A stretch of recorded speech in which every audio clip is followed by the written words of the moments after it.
almost seen them by the side of the road. These unkept, smudged, hopeless people holding cardboard signs. Sometimes they have props, baby stroller, a pet, gasoline can, something to lend credence to the thin fiction that they need money for something other than booze.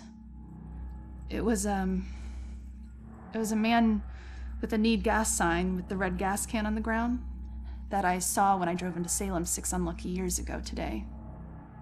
Tried to ignore him, not making eye contact, but I was stuck at a red light and pretending he wasn't there was getting really awkward.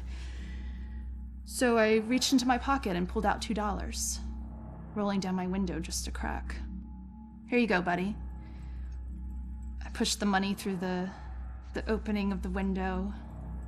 That was when, for the first time, I really looked at his face, or what was left of his face. It was a single eyeball just looking back at me, bulging out of a charred skull.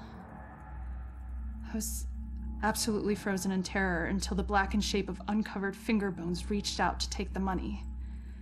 And that's when I let it fall to the ground and slammed on the accelerator.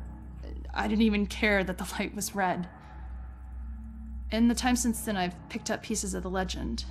A shell-shocked war veteran, unemployable and alcoholic, became a familiar sight in Salem, begging by the roadside. Citizens stopped giving him money, thinking he would just move on to a bigger city. He responded by creating one of the most traumatic spectacles in town history, setting himself alight in the middle of town during evening rush hour.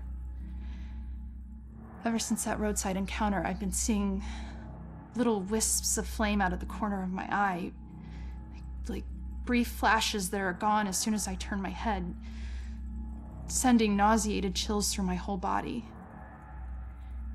Is this tormented spirit following me now? Whether he intends it as a blessing or a curse, I just want to be as far as possible from this horrifying specter.